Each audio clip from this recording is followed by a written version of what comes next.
What's up, y'all? It's KB, and I love movies. How's everyone doing today? Uh, I am in the in between stage. As some of you know, if you follow me on Instagram, I had my eye surgery a couple weeks ago. First, they did this eye, then they did this eye, and now I could see like crystal clear in the distance, try without glasses. I could buy cheap sunnies, all that good stuff. But the close up and like the mid distance is still like I'm blind as a bat. So it's like if I get up in the morning and I grab my phone, I can't see jack. So it's going to take a little while for all the adjustments. I'm probably still going to wear glasses just because it's part of my face at this point. But want to thank you all for checking in, hanging out with us tonight. If you're here live, if you've been here before, I want to say welcome back. If it's your first time here, welcome. But on this episode of The Conversation, we welcome a music producer and vocalist who's worked with a lot of different recording artists such as CeeLo Green, Rick Ross, even members of Slipknot and The Far Side.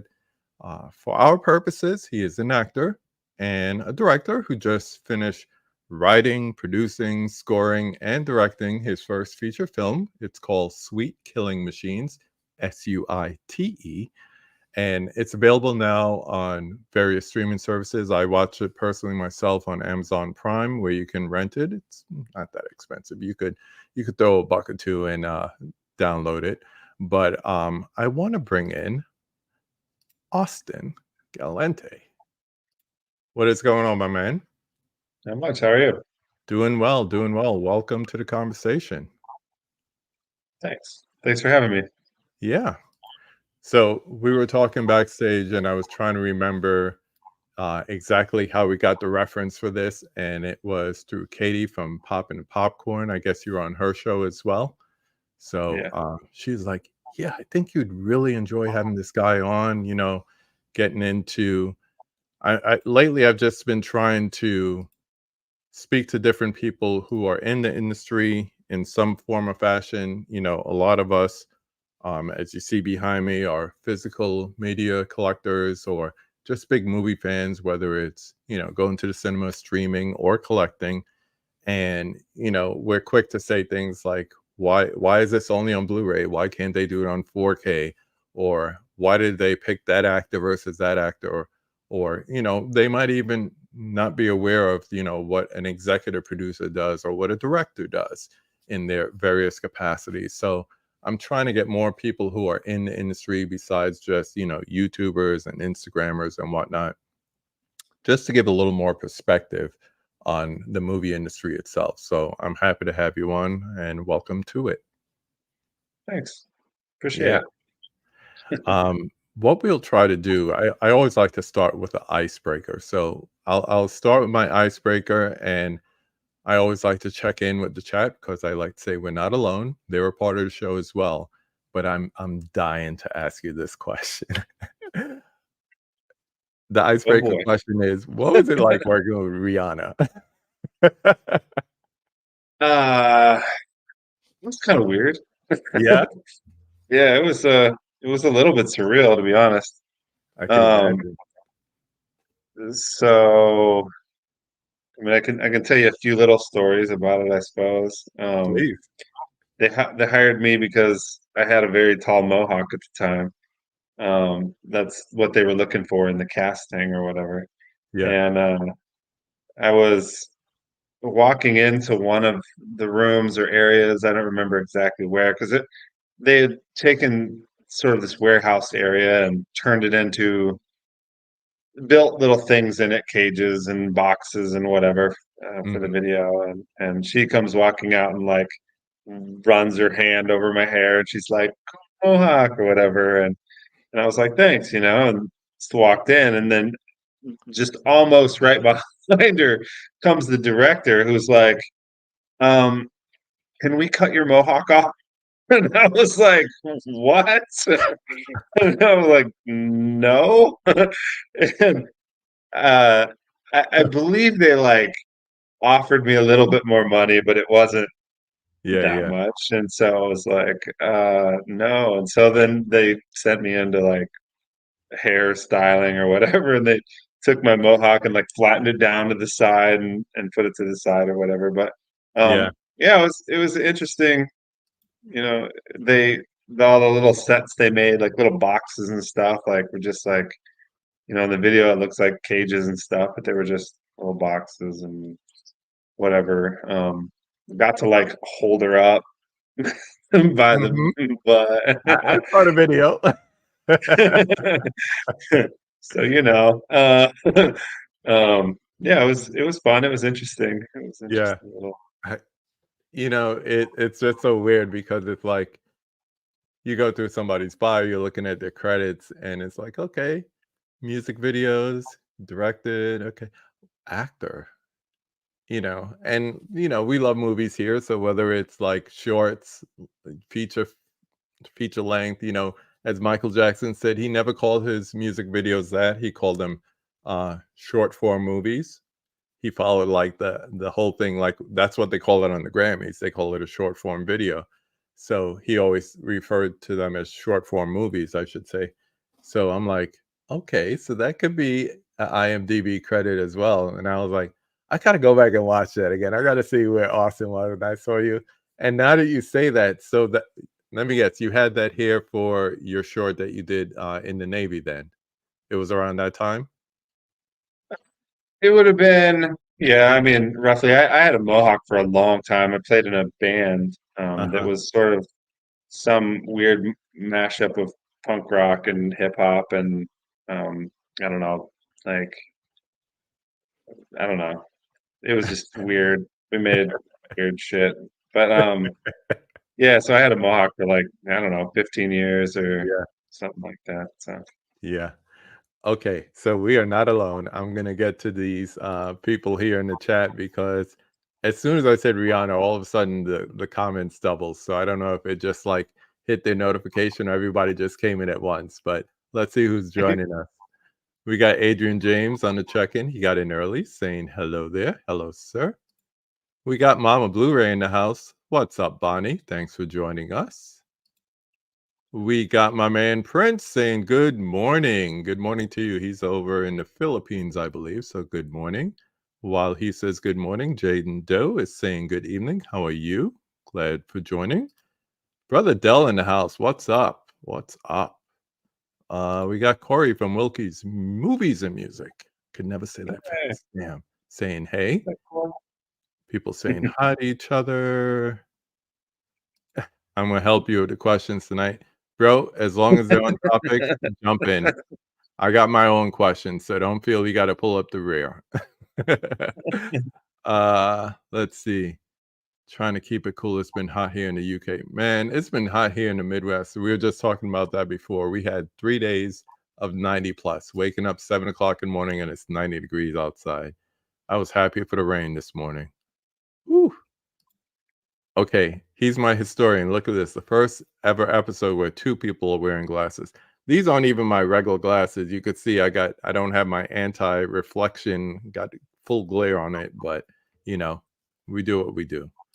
We got the Pat Master in here. What's up, man? Haven't seen you in a while. Thanks for joining.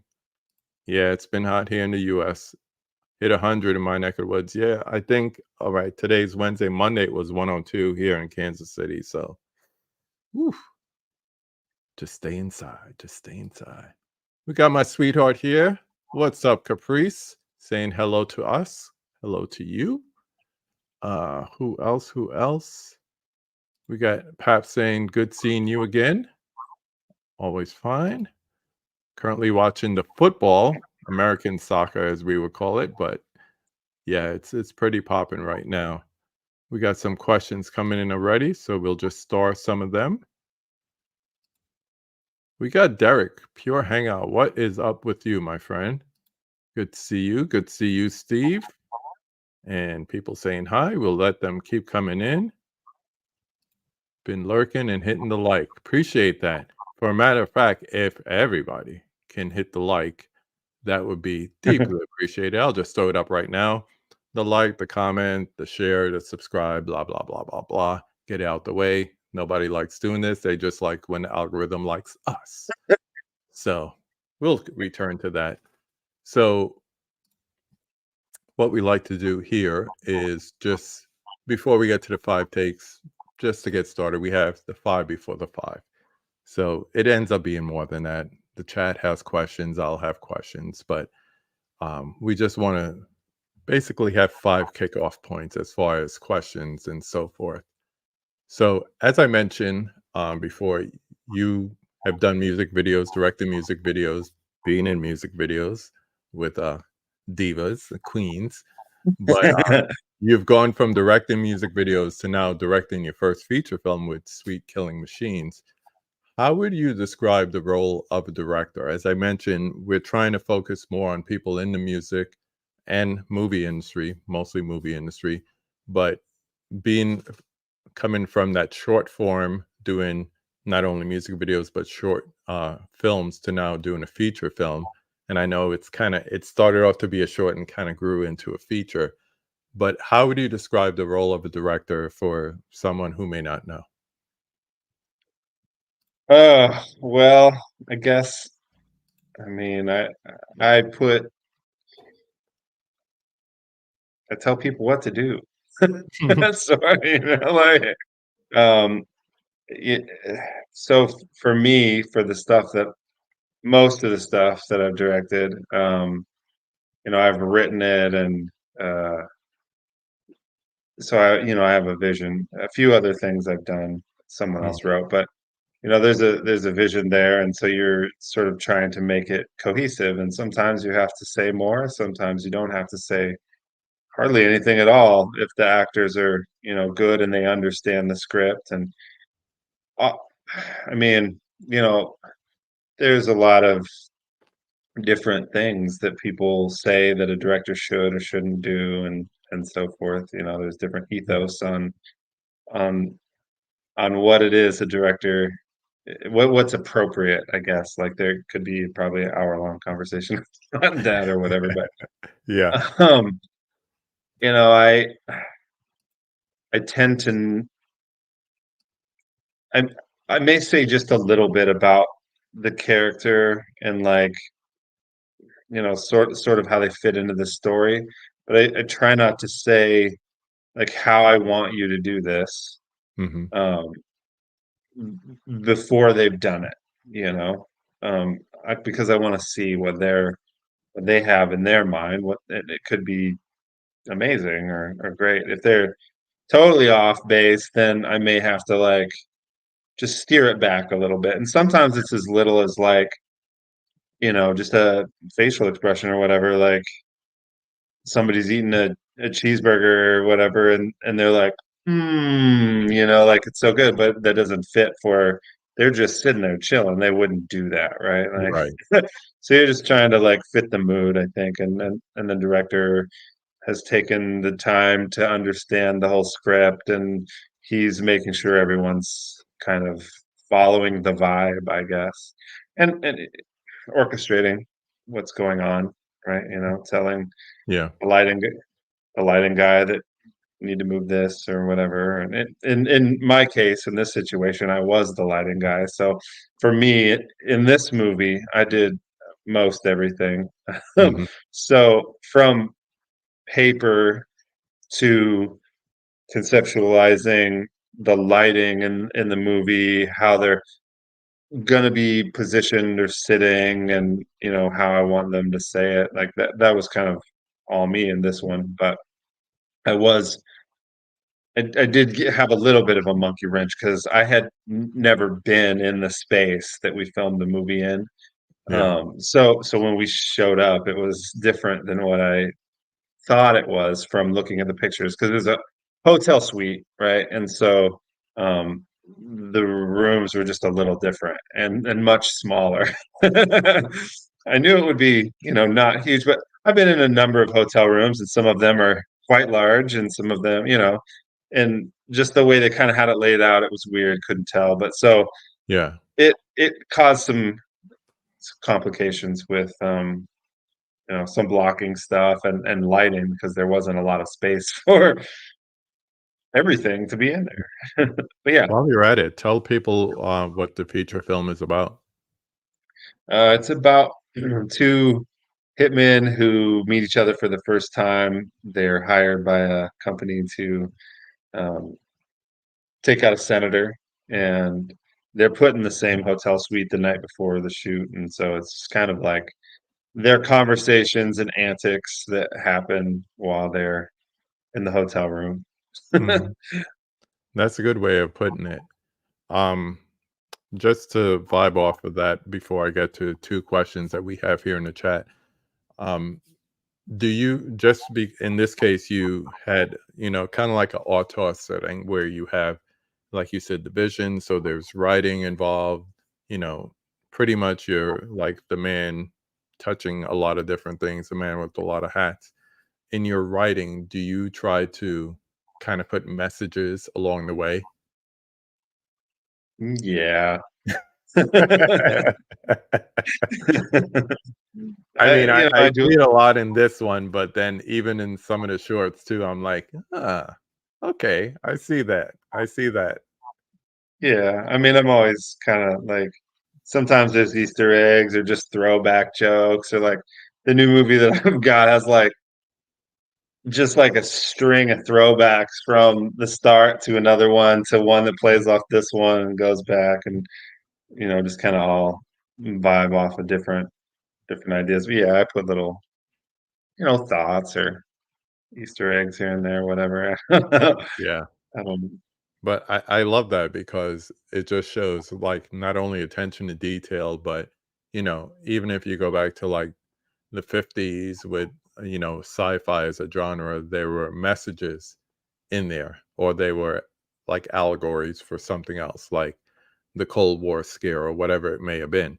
But Yeah, it's great to see that in the writing because then it just shows that it's reflected. It's kind of like a reflection of you, which I think all of creative arts should be. It's just yeah. harder in film because it's such a collaborative effort. So it's really And good to see that. and sometimes it's, the writing is just to kinda mess with people, I guess. It's like for it's just and then, like, then people, like, get conspiracy theory ideas, sometimes it's like, there's Mhm. really not it's just a fucking joke is all it Yeah, is, like yeah. But you definitely see that as like, is he messing with us? You know? So we have 2 questions, and they kind of lean towards the same thing with, respect to music videos and also directing. So, first one, Prince asks, "What's one of the most challenging parts of producing for artists?" And you could answer that either from a music standpoint or being a director of a film or a short.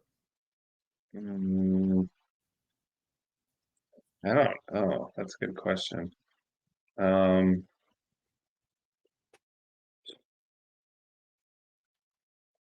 huh. Caught me there. I don't know.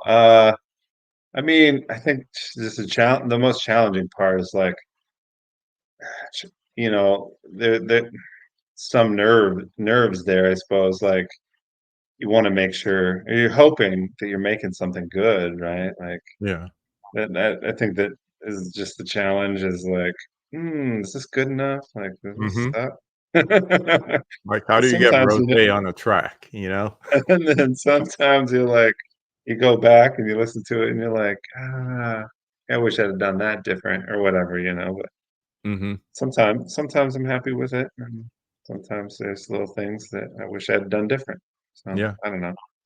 But when you get a name like, one of the tracks in the movie is, a track with Rick Ross, as I mentioned before, people see that and there's a certain cachet that comes along with that. So they're like, how do you get Rick Ross on his, to put a track on his movie or whatever it is? So things like that, that has to be challenging. It could be challenging for a channel like me to book guests. So I could just imagine somebody giving you a feature is like even much more than that. Yeah, it's it's their job. Dell asks, do you get much leeway when you're directing a music video, or are you bound to what the artist wants? For other people, it's more they definitely have ideas. Most of the stuff I've done is for me, just my stuff. Mhm. So I get as much leeway as I want. I would imagine you And know the and boss. and a lot of the stuff I've done, especially years ago, was just like practice and like, it wasn't like a lot of money put into it. It was more or less like, okay, what can I do kind of cheap just to give an image to go along with this song, so that there's something to watch. Um, some of the videos, there's been more money put into it. Um, but yeah, I mean, I produced, well, not all. The videos that I didn't of mine or my bands that I didn't direct or produce, I didn't really get a lot of say. Um, yeah, not a lot of say in those. It's Yeah. usually, someone else has an idea, and I think that's fun too. I like that. I like to just show up and A lot let less whatever responsibility that way. yeah, let whatever fun, creative, thing this person has in their mind. I had a Yeah. really great time working with Sandra Powers on The Swamp. I thought that was a really fun video. She did a great job. She does a lot of really cool, kind of dark, creepy, weird shit. So I like Mhm. that stuff Yeah. myself personally. So it was that I was fun. mentioned in the Navy before, as far as like the different shorts that you've been in or done yourself, whether it's from a directing or acting or both in some cases, that's probably the one that it was just like short to the point, and then it was just like, oh, it's over. But it's not Yeah. really over because you want to stay for the credits because credits is like half the joke itself. So it's like Yeah. you get the one liner, then you get the backup of the one liner in the credits. So I like that. But Yeah, that was a school project for a friend of mine named Jared Hines directed it, yeah, and they got Murray Gershen's to come and be the old grandpa, so that was kind of fun. yeah. The only thing I didn't like is I had to smoke a lot of cigarettes for it. Mhm. It's I didn't have the fake ones, and I'm not really a smoker, so that kind of Oh, sucked.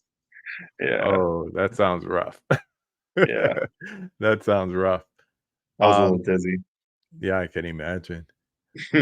Just, having, like, both ends of it from being an actor and also being a director, do you have, like, standout points, like, in either realm? Like, you could say, like, I love that experience on set," or, "I love putting that together as a director or a writer." Boy, yeah, there's definitely. I mean, the Rihanna one was fun. Yeah, It's not every day you get obviously. to carry Rihanna around, so that was fun. Yeah. But I did really have a good time on that swamp video. That was a really neat little thing. I'm trying to think. I don't know. It's always interesting being on set when there's like really famous people around Mhm. because it's I mean, I'm not like a star fucker or something, whatever you Yeah. want to call it, but like it is weird when Will Smith's standing like right there, you're like, damn, Yeah. that's fucking Will Smith. You're like, oh shit. So that's always just weird, but it's still like Yeah. a lot of standing around and like nobody gives a fuck who you are or who I am Yeah. really, like In Will Smith's comparison, right there, whoever it is, whatever. So I don't know, like um John Hancock was kind of a fun experience, I guess, because you know that was a very large thing happening and really Mhm. cool to watch. And there was like I remember there was a point where they're out in the middle of the street. I think it's like when he crashes into the ground and there's concrete everywhere. There must have been some like paparazzi or something up in one of the um or somebody trying to snag photos of the shoot from a parking ramp or something, Yeah. because all of a sudden Will Smith's just like, no, no, someone go get him, just like covers his Oh, head up and wow. like, Yeah. like trying to block whatever they were. He must have seen a camera that didn't belong there or Yeah. something. I couldn't tell, but it's kind of interesting. That after all these years, people like that are probably trained for it, so they definitely Yeah, see stuff like that for sure. We got some yeah. more people popping in. I see you there. What's up, Killa? We got Mel from My Killer Podcast in the house saying what's up. We got James from 20th and 21st Movies saying good evening to everybody. Good to have you in here, sir. Getting ready for that Criterion sale, hopefully on Friday. Another question we have here. Who are some of the directors you take inspiration from? Good question. Well, we were talking Um, about one before yeah. backstage. Definitely. Uh, shit, I always blank when people ask me the tough question. Um, let's see. Damn it. Cohen. Cohen, I like his stuff. Uh, Guy Ritchie, I like Guy Ritchie. Oh yeah. I'm blanking on who did Blue Velvet. I just can't think of his damn name Oh, right now. David Lynch. David Lynch. I love David Lynch stuff. Yeah. Um, uh, you know what? Let me see here. Probably Google can help me answer this. Scorsese's got some good stuff. Kubrick, you know. Wes Anderson, sort of a strange love hate with him. Like Hmm. I like his set design and stuff, but I don't always love his movies. Yeah. Um, I like some of his writing sometimes, and then sometimes I find his stuff to be a little too slow. But I really appreciate the art that like Yeah. he's got just some really interesting stuff. But sometimes I'm like, what was that new short that he just put out? I can't remember the name of it. I just watched it. I know what you're It's actually talking about, but it I was don't actually remember the really name. it was actually really interesting. I liked it. It was Yeah. really short though. It was like 18 minutes long. Yeah. I mean, Um, it's weird. You think like once people get into like the atmosphere of like making box office numbers that they're not interested in like making shorts anymore. But if that's their humble beginnings, it's almost like you want to return to that. I think it's almost necessary to return to that just for freshness, just for getting out those ideas that you can't, you know, open up in the Hollywood sense to make into a yeah. full feature film. I think they like to do that.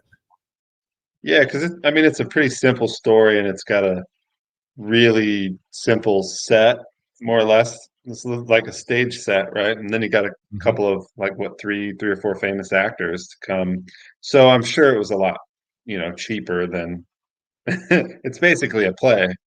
Yeah. So, it was cheaper than But the a lot of cool his thing other is stuff. that at this point, you have the production value of, Tim Burton. successful feature I like films. I like What's Tim that? Burton too. Tim Oh, yeah. Burton, he just popped in my head. That goes Um, without saying, and, his all his inspirations, I still think his short Vincent is just amazing, but, you um, know, he does, like, going back to Anderson, he has that symmetrical style, kinda like a Stanley Kubrick. I have this line that says, I said he's the love child of Stanley Kubrick and Hal Ashby because you could see like those being two of his inspirations and how they come together. And like you said, everything from set design to comedic elements of his movies and everything. You just see it in there for sure. Uh, Guillermo del Guillermo del Toro, but I don't have the funds to do that. Like I like that kind of like, crazy weird creaturey, Mhm. the Tim Burton and shit. But like that's millions of dollars, and I shot this thing for like 2 grand. So You gotta get there, you'll get here there, we you know? are. You'll get there. It's just a matter of time and somebody throwing you the dollars. So, Yeah. So if do it on anybody's somebody got else's bag. some, Get the bag, don't make the bag. yeah. James says Friday is gonna be a good day indeed. For those of you that don't know, Friday starts the Criterion 50% off sale at Barnes& and Noble. They're not gonna make it official till Friday morning, but your boy told you here, so get your funds together, go out to Barnes& and Nobles, get some movies. He also asked, "Do you like classic films as well, or favorite contemporary films, and do you have a favorite genre?" That's 3 questions right there. Classic films, your favorite contemporary over classic, and do you have a favorite genre? I don't think that I do have a favorite genre. Mhm. Um, I mean, God, that's hard. If someone was like, you never get to watch any other genre ever again in your life, you can only watch one, I would probably pick comedy just because, I like laughing. Yeah, So, and I wouldn't want to be like, you know, it's hard though, man, because like I love thrillers and drama. So I don't know, but it would be hard to just like, part of the fun for me in movies is escapism, like we talked about, right? And so like mhm, you have a rough day or shitty day or whatever, it's fun. It's nice, to just watch something that makes me laugh. So I'd yeah, probably have to say that, but it would be a real, it would be a real misery to like not be able to watch thrillers and horrors and yeah, all of them, like art films crime or drama, whatever. Yeah, yeah, for sure. yeah. You took the question down, and I forgot what the rest Oh, of it okay. was. Do you favor classic or contemporary films? um, I what are we considering classics? That is a good question, because Like depending on when you were born, your yeah, age, um, some people consider anything before 2000 a classic, and it's kinda like music. It's like if somebody in their 20s, well, probably if somebody in their 30s hears a Notorious B.I.G. song, that's a classic to them. right, right. Somebody in their 20s or their teens hears that, they wanna know what is that? Someone in their 40s or 50s, they're gonna go back and think that's nostalgia. That's not necessarily old school because they Right. remember when. So, it's kinda like a If we're matter of going who like, who's asking the question too. yeah, yeah, because like, yeah, I mean, Clockwork Orange, is that classic, or do we have to go back to Hitchcock, right? Like, Right. or is, like I would say for the answers for the question of, what are my top 5 favorite movies, a number of them could possibly be considered classics. I don't know, Okay. but they're Let's keep not. it there then. We won't Yeah. reveal it until we do the 5 takes, but we'll go with that answer. We'll go with that answer. I like watching new films and old films because So do I. I haven't seen all the old films, like don't smack me, but I've never seen Citizen Kane, right? So like it's on my list of things to watch, but like I forget, right? Like at the end of Yeah. the day, I'm tired and I put That's not a on movie to Netflix, watch when you're tired. right? And I sift through some shit and whatever, find Yeah. something and Or you then take I 20 forget. minutes to find it on a streaming service. Yeah, yeah. So sometimes I'll write down lists, like people will mention movies or something, and I'll start a list of Mhm. movies to try and We all watch. do that. We all do that. Yeah. That's for sure. Dell gave us the answer of the short we were trying to remember, The Wonderful Story of Henry Sugar. That's the Wes Anderson, short that he did for Netflix, I believe. So, thank you. Is it? Um, I believe that was it, and it was Yeah. like a small cast, and they just played, like, different roles and everything. unless we're Huh. thinking about something different. He did like 4 of them, if I remember Okay. correctly. Mm, mm, sure. Oh, I imagine he just looked this up. That's weird because I didn't feel like that was the name of it, but maybe it is. Oh, Like it I said, is. I think there Yeah. were like 4 Okay. different ones, but that was like I think it even got nominated too for Huh. for a live short for the Oscars recently, so, um, Interesting. we got some other questions coming in, but I wanna get to another one of mine. Oh. Um,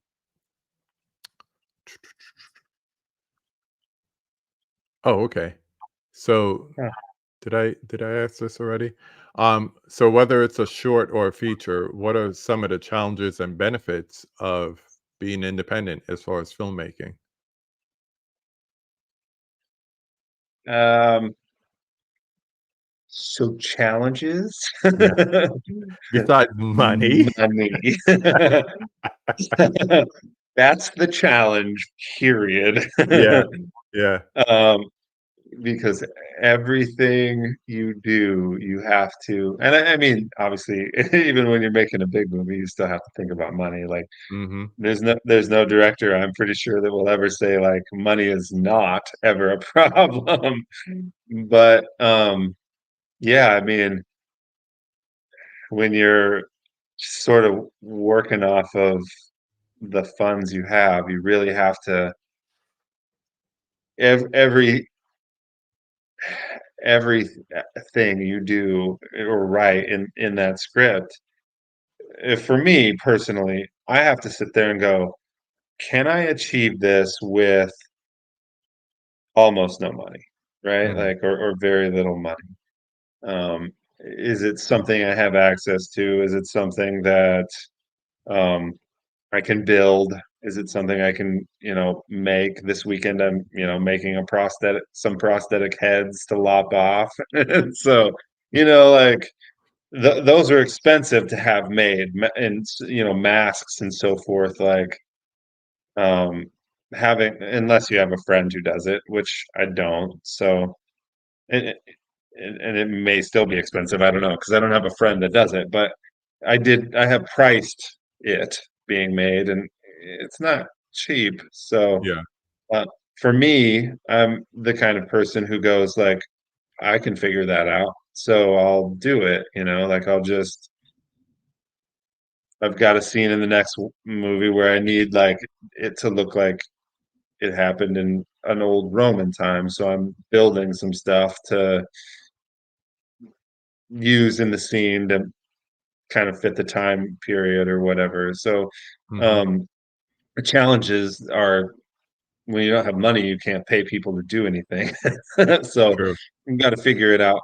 And I'm not saying I don't have any money, but you Right. know, everything costs money, and I have to make decisions on, do I pay for a Rick Ross feature or or do like Yeah.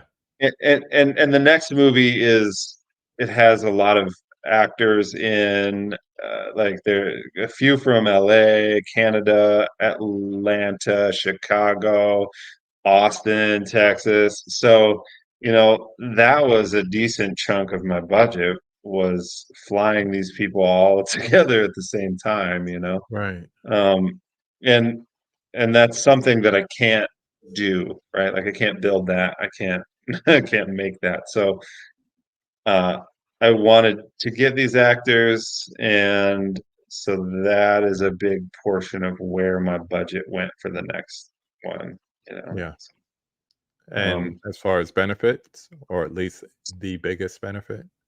Biggest benefit is that I don't have anybody telling me what to do. I can make whatever movie I want to make, Yeah. and I can have it be as rude and irreverent as I see fit. And in fact, I am taking advantage of that because I know as soon as someone else's money comes into play, and in fact, it just did for another project I'm working on. Yeah. The producer involved with it was like, nah, that's too fucked up. You're like, Because the money or the producer or the director? You know, so the yeah, vision or the dollars? so if I want to make that movie, there's a chance I may have to foot the bill on that one because I Mm, pitched the idea and they were like, "Yeah, that's fucked up." No. um, but yeah, so how that one works is I'm working with two other directors and a producer, and mhm. they are in we are in three different countries, and we're going to Ooh, make a film together. And they asked me to come up with some ideas, and so I did. And the first one was a definite, like, one guy loved it. He was like, "Yeah, let's do it." And the other one was like, "Mm-mm." So yeah. And if it's the yeah, money so man that went, "Mm-mm." he's a, mm-mm. Yeah, so the benefit is definitely like having all of my own say, and I thought long, yeah, about trying to get funding for the next movie I'm doing because it's definitely really irreverent. It's got some really I don't know if I would call it fucked up. I don't think it's fucked up, but um, it won't play at a matinee for any families. That's for damn sure. But I know that's not the audience for this, and Yeah.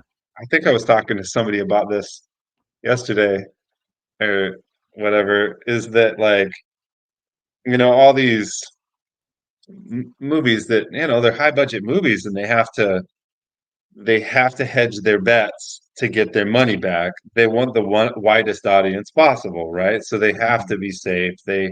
They're making sure or attempting to offend as few people as possible.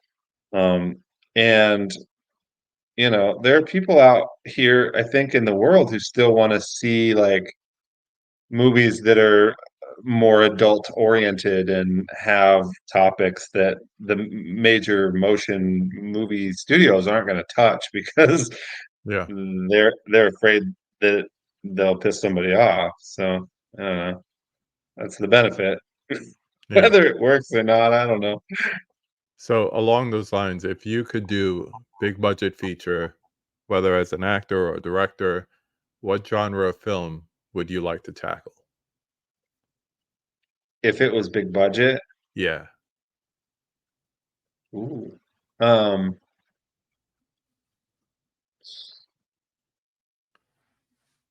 hmm, it would probably be some sort of sci-fi thriller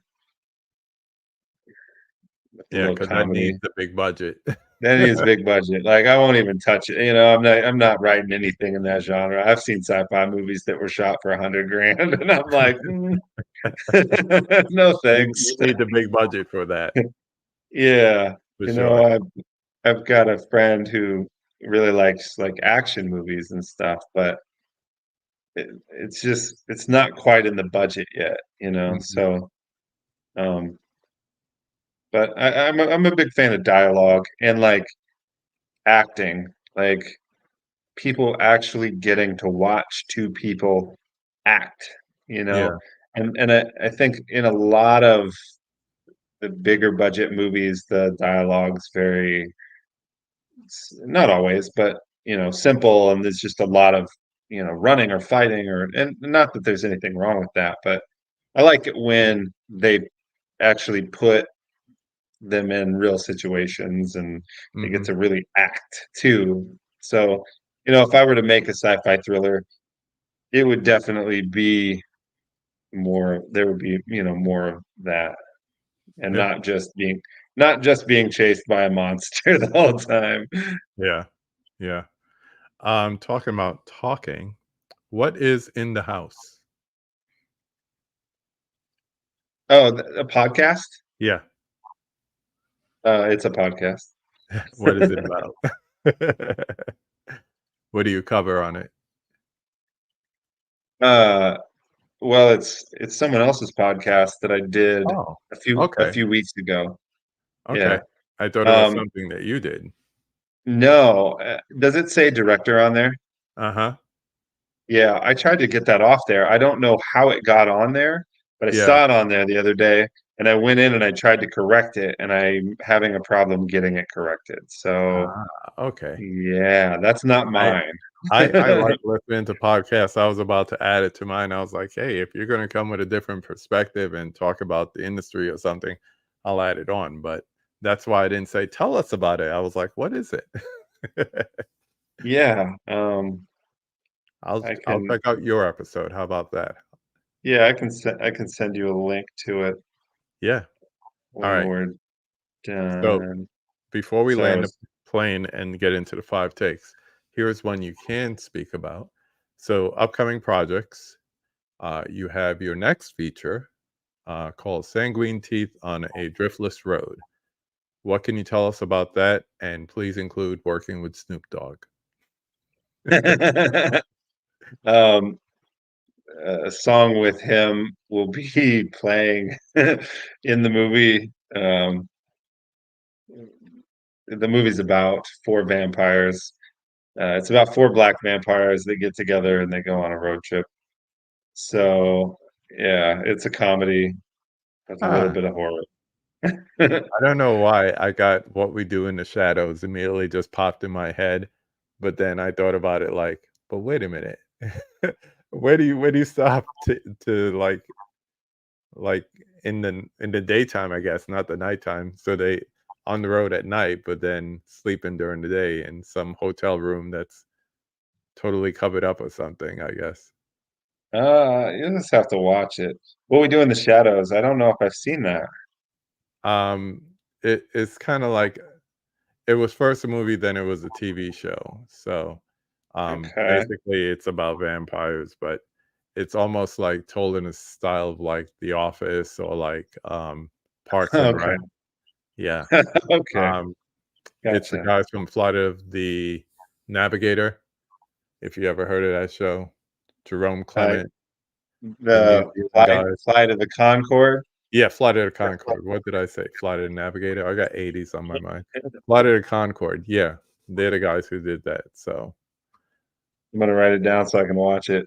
yeah, it's fun. What's up, Mika? Thanks for joining us. We're just about to get into the 5 takes, so you're just in time. All right, you ready to do the 5 takes and go through it? I'm here for it. All right. We'll start as we always do with question 1. Name the film that made you fall in love with the movies. This is the part I like because it's like everybody who's on here is a movie lover. So, what was that film that made you fall in love with the movies? Monty Python's Holy Grail. Really? Nice. Yeah. Yeah. You like that British humor? I did, yeah. When I was a kid, I just thought I thought it was hilarious. Yeah. Really like the irreverency, the irreverence of their Mhm. That's for sure. What's up, Mega Mike? Thanks for popping in here. We're doing the 5 takes here with Austin Galante. So, number 2, moving on. And this is the part we were alluding to before. Name 5 of your favorite films. right. Do I have to keep it at five? Well, we say 5 because people like to talk about each one as they go through it, but go for it. Ah, okay. Well, The Fifth Element is on my list. Nice. Um, yeah, it's just a fun movie, and I Mhm. just really like it. It's silly and it's got fun characters and costumes and all that shit. Stuff I like. So, And in middle of it, um, an opera scene with Chris Tucker. right, right, yeah, What's next? it's a it's a classic. It is. Leon the Professional. I really Yeah. like I really like Leon the Professional.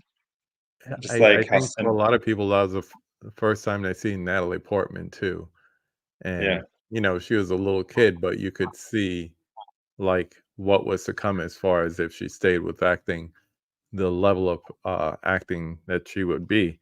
I mentioned before we started, I was watching Heat. I forgot she was in that. She was the stepdaughter in that movie. I totally forgot she was in that movie until I Huh. rewatched it.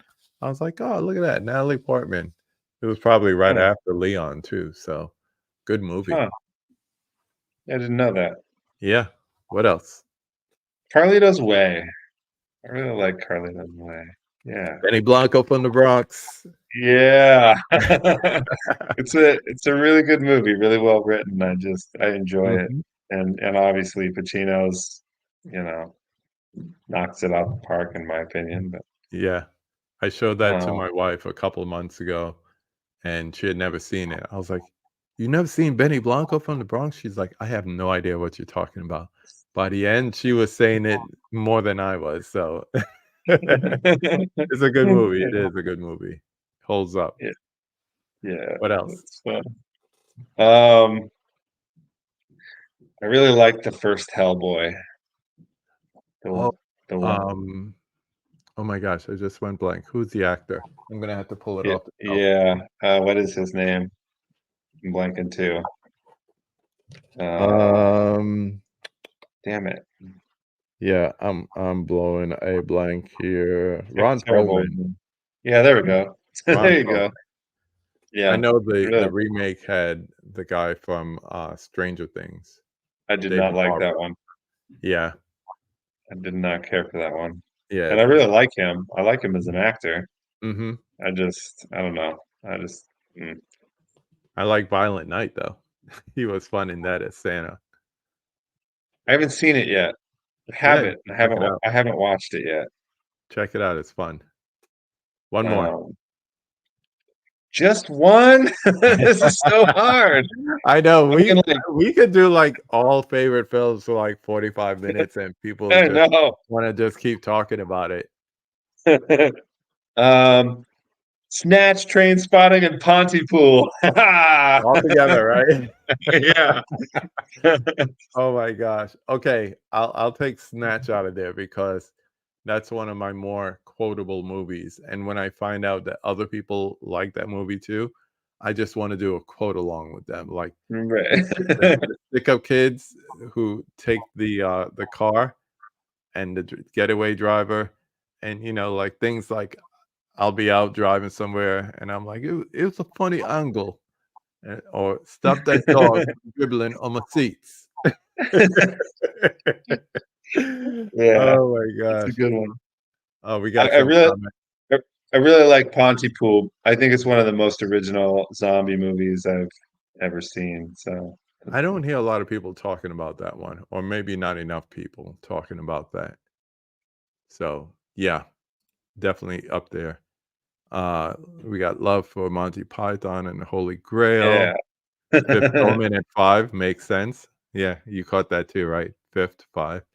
Leon is fantastic. Yes, Leon the Professional, so good. Benny Blanco from the Bronx. Ron Perlman, thank you. Hellboy is awesome. Um, nobody liked the Hellboy remake. It Jane was don't too like bad. your 5 or your 8, depending on how you look at it. I really Yeah, wanted to put Blue Velvet and Natural Born Killers in there too, but yeah. I see the lane that you like. It's like not gothic, but night like you said, not the family matinee movie either. right. There you Yeah. go. Mika said it here. Pontypool film needs Yes. more love, never talked about. True. True. So true. Let's get to everybody's favorite question. And I hate asking people this question, especially when they're in the industry, but I'll do it anyway. Number 3, name a popular classic movie that everybody loves, but you don't particularly like. Um, And you could opt out. I know I you can got I jobs to could get. so I got two options here, Okay. and I could probably go with the safer one.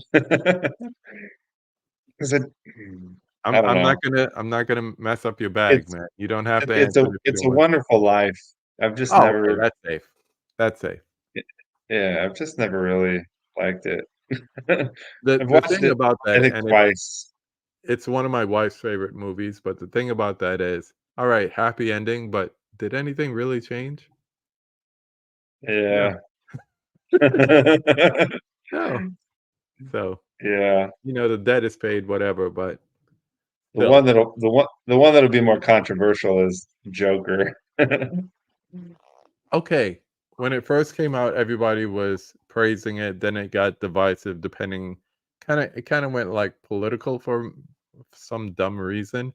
But Yeah. nowadays, I guess as more and more people go back to it, it's become a little more divisive. I don't know why that is. So, what are I, your reasons? um, I mean, it's extremely well done and it's extremely well acted. Hmm. I just found it to be, it was like, it was like this, when you're watching a movie and there's a scene in a movie and they just they just go too long with it. It's too much work. You know what I mean? Like it's too much work for too long. Yeah, So it just feels like, God damn, man. I get it. yeah. I know it. I know what you're going for, but I'll It's never like a watch that movie. dramatic hold. Yeah, it's And just so hard to watch for too long, you know? you're Like, like, I come don't know. on, move on, For me move anyway. I on. wasn't like offended by any of, any political reasons or anything like Yeah. that. I just found it to be just too much for too long. Yeah. Let's see what the sequel's like. I'm Uh, not even gonna watch it. This is gonna be a musical. I'm like, you just mashed two things yeah, together, like, ugh, I too much. it's almost I wanna see it because I'm curious, like, I know, but how? How? Mega Mike wants to know, what do you think of the classic Howard the Duck? He has I his love reasons. that movie. I love that movie, man. There you go, Mike, you made a friend. You made They're a gonna friend. remake it. They're gonna remake it. And I mean, I'm down. I'm down, right? Like I'm Yeah, not like a snob, like you can't ever remake something and make it good, but I do love Howard the Duck. yeah. We'll keep it at that, Mike. You got him with Howard the Duck. We won't talk about the other things he said. Dell says he loves Joker, but understand that it's polarizing. It is. The messaging is questionable, possibly glamorizing incels. Yeah, and I think that's where it started to get political. It's like people started seeing things that may or may not be there. But yeah, definitely Yeah. polarizing. Much better word. Let's go into 4. And I don't, if I could Oh, go ahead. just, Yeah, yeah. I mean, just a like a quick note on that is like sometimes in writing something or creating something, like the goal wasn't to glamorize Yeah. a villain, but to explore, that character in situation, in these situations, um, because that's are, those are real things. Like they're real people. They're real, and some of us know them. Some of the, Yeah. we interact with them or whatever. And like, as a writer to explore, being in situations with these people or seeing whoever it is or whatever, or just having them in another story as a character because, if all your characters are, one dimensional and nobody's, I mean, people are complex, right? Yeah. Like bad people are good people too, right? To Mhm. somebody. And Exactly. so I don't know. And sometimes it's like, as a writer, I'm sure it's like you write it one way, but you never know the way it's gonna be received. Reception is Right, not projection necessarily. So right, the way it's received might be totally different than the original ideas or, conceptions that you had in your mind when you put it, right, on paper or whatever. So, yeah, for right. sure, for sure. Good conversation about that. Number 4, name a critically hated movie that you love, like something with maybe a bad critic score or whatever. I got two on this one. Okay. uh The Last Airbender. Really? I I like it. I mean, I'm not, it's not the greatest movie ever made, but Yeah. I've seen it twice and I could watch it again. Mhm. you know, in the right circumstance, I probably might not seek it out, but, you know, if I happen to be at someone's house and they're watching it, like, I'm not mad about it. I know that, you know, certain people have certain feelings or whatever, but I don't Yeah. know. Yeah. I thought it was cool. I enjoyed it. Here's Yeah. before you go on, I have a question about that because this is usually what happens. Were you a fan of the animated series? No, and And so that's what that it is. I know that's what it That's what is, but because I, you know, I've never seen it. yeah, So, yeah, I don't have that expectation. It's yeah. kind of like it's kind of like when and I get it when people already read the book and they already, you know, are there, but like when Mhm. people go like, "Oh, this movie's coming out. I should read the book." I'm like, "Don't do that. Don't do that because Just don't do that. yeah, You're it's going to gonna be be different. disappointed." It's gonna be different. And I don't care Yeah. if it's, like you said, a book or like an animated series like this was. You know, if you read Michael Crichton's Jurassic Park and then you watch the movie, it's two completely different setups. Like Hammond is downright evil in the book, and then you see this happy-go-lucky man with a whole lot of money. You're like, wait, that's not the guy in the book. It Right. happens. It happens all the time. So yes, I get that. Right. I get that. The other one, and I don't know, uh, Suicide Squad, the second one, the remake, Yeah. to me was amazing. Like I love Same. that movie. But the first Um, one, I still like it in a strange way. And I know people hate it, and I know people hate Jared Leto's Joker, yeah, but yeah, I appreciate what he tried to do or what he did. I yeah. mean, is he the best Joker? No, but I No, still think it's fun what he did. Like yeah. he just took it to a different place, right?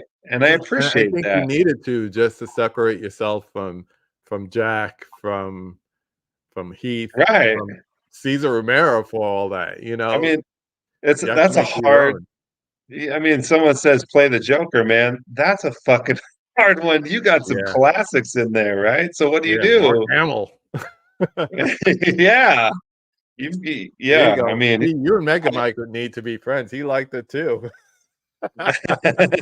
Tons of fun. I yeah. yeah, that It's first one, I was like, "Eh," and then it's all you like, need is, like, to be in the majority and you feel, like, justified. Like, I go and I do, like, oh, you're in the majority for sure. oh, And yeah, I don't think it's like classic cinema by any right. stretch, but I don't think like it was super watchable and I was entertained and I thought that there were some interesting, you know, they did some interesting things with it. I don't Mhm. love everything about it. Yeah, Whereas James Gunn, did he do the yeah. yeah. I I mean, I can just eat some mushrooms and go sit and watch that thing and just like it's just a you know what I mean? Like it's a Yeah, yeah, just veg out. Just that yeah. shit is awesome, Especially the polka dot guy. right? There's all Uh, kinds of oh man, there's so many great scenes, so many just beautiful but scenes in that movie. it's like what we were talking about backstage before we started with the Godfather movies, 1 and 2, classic, people always hold it in the highest esteem. But then 3 comes along, albeit many years later, and people always, like, crap on it, and I'm like, "You're not crapping on it for being a bad movie. It's not a bad movie. You're crapping on it because you're comparing it to the first 2. Independent on Yeah, its own, it's a damn fine movie, yeah. but when you compare it to Godfather 1 and Godfather 2, it's subpar. It's Yeah, subpar. that's why I was saying I wanna rewatch them again because I haven't seen them for a very long time, and, I you got you. know, I think it would yeah, I think it would be, cool to just watch them, like, so you know, so far from removed from the Yeah. time and just fresh eyes and all that. Yeah, see? I didn't hate the first Suicide Squad. So, Yeah. It just you gets got shit some people on, like, I concurring see with it you. all the time. I see people just and especially they hate Jared Leto's character, and I'm like, I Yeah. don't know, I thought it was fun. Like he's a fucking street dick douche, whatever. I don't know. Like, And there's probably more of those in real life than anything else. So definitely yeah. made it interesting. We had some questions pop in earlier. Of course, Prince has some questions here. I'll pop, let's see, I'll pop three up and I'll let you choose which one you want to answer. Let me get this out the way. So, first of the three, what are movies that inspired you as a director? Two of the three, have you ever asked for an autograph and from who? And three of three, who's the actor you dream to be working with? Which one you want to grab? Who's the actor Inspiration movies, working with? autograph, who do you want to Um, work with? hmm. Um, damn.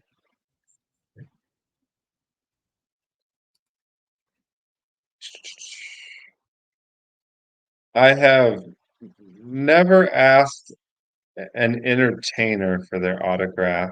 Mhm. Um, I've played with a lot, and I usually just get a picture with them. So I don't know if that's kind of the same thing, I Some suppose. people it is. I'd rather have a picture than an autograph myself. Right. Yeah, As me many of too. these movies, I don't want Ron Perlman on here. I'd rather take a picture with Ron Perlman, you know? Yeah. Yeah. I know Yeah. what you mean. Yeah, so I don't know, like there's a bunch. I've asked for a bunch, CeeLo and Slim Kid Trey, Rozelle, Slick Rick, I don't know, a bunch of people. Nice, nice. Before we get to the last Billy question, Idol. did you have the mohawk at the time? That's a I better question. did, yeah. I Yes. was wearing and I was wearing a loincloth, so that was I could see that. I could see that. That's kinda dope, though. Meet Billy Idol and have a mohawk at the same time. Yeah, I could see that. Before we get to the last question, I want to thank everyone who popped in, was watching, was lurking. Those of you watching on the replay, everyone in the chat who stopped in, popped in some Lamborghini questions lurking. for our guests, definitely. But with that in mind, let's land the plane with number 5. Now that you've been on the conversation, number 5, who would you like to see me have a conversation with on this channel? Matthew Kenner. Now, I do have a question. He was in Sweet hold on, I just went blank. Sweet Killing. Why can't I say it at the same time? Sweet Sweet Killing Killing Machine. Machines. Thank you. Is he Yeah. a writing partner of yours or someone you frequently work with? What's the connection there? Yeah, after we did Sweet Killing Machines, we've worked together on a number of short projects. He's going to be a lead in the next movie, Sanguine Teeth on a Driftless Road. Mhm. Uh, those are, well, most of those are things I wrote. He wrote a couple shorts that Yeah. I directed, and we are actually writing a two-part movie.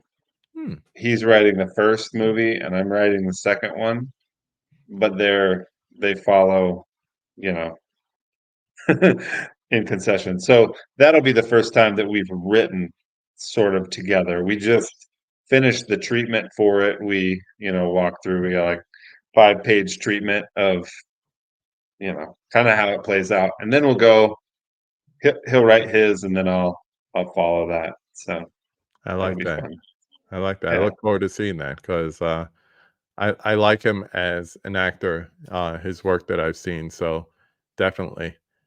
Dell picked up on the same thing out of all the names you're saying. When you said Slick Rick, I said the ruler in my head. So yes, Slick Rick the ruler. I got second cousin Dave popping in. Thanks for showing up. We are getting ready to land this plane, but always good to see you in here. He's prepping for his live stream. So I will pop over and check your live stream when we're done here. So definitely catch a replay. Thanks for coming in. And I want to thank our guest tonight for coming here and joining us. Hope you had a good time. Tell the people where they can find you, and also tell them about the Kickstarter Indiegogo that you're doing.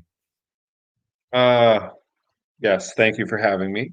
The Indiegogo, I don't know exactly. I think you can just go on there and type in Sanguine Teeth on a Driftless Road, but it's yeah, it's got a bunch of perks on it. There's like 20 perks or something. So I'm just trying to close some gaps on some last final stuff, some nice to have things that I would, like to have in the movie, or hopefully I can get covered. Um, it's mostly funded, but I'm getting to the end, so I'm trying to do an Indiegogo there and get a little extra funds. The movie again is called Sanguine Teeth on a Driftless Road. So check that out. When I do you forget think what it'll be out? I forget what the other question was. So we've shot one scene, and then we start shooting in July. We'll be should be fully done August 9th, and Mhm. then I don't know for sure as far as how long it'll take to edit. There are some complicated editing things, effects and stuff that I'll have to do, so that could take a little longer. Um, I'm kind of giving myself, or thinking somewhere in the 8 months range. Um, I hope, it could be sooner. I'm thinking probably August 2025, roughly. Cool. Have you ever thought about entering it into film festivals? The new one or the old The new one? one. Yeah, I intend to. Okay. Yeah, Because plan there is on. one here in Kansas City. It's usually in April called Panic Fest, and it focuses on horror, sci-fi, thrillers, and they just opened up submissions for 2025. So Okay. get a good Um, reason to get you to Kansas City, but also a yeah, good way to get some exposure for the movie. yeah. I'll try to find it and see what the deadline is for Yeah, submissions. yeah, Yeah, thanks for the heads up. I'll definitely check that out. definitely. Was I feel like there was another question in there, and I totally forgot what it Oh was no, just before.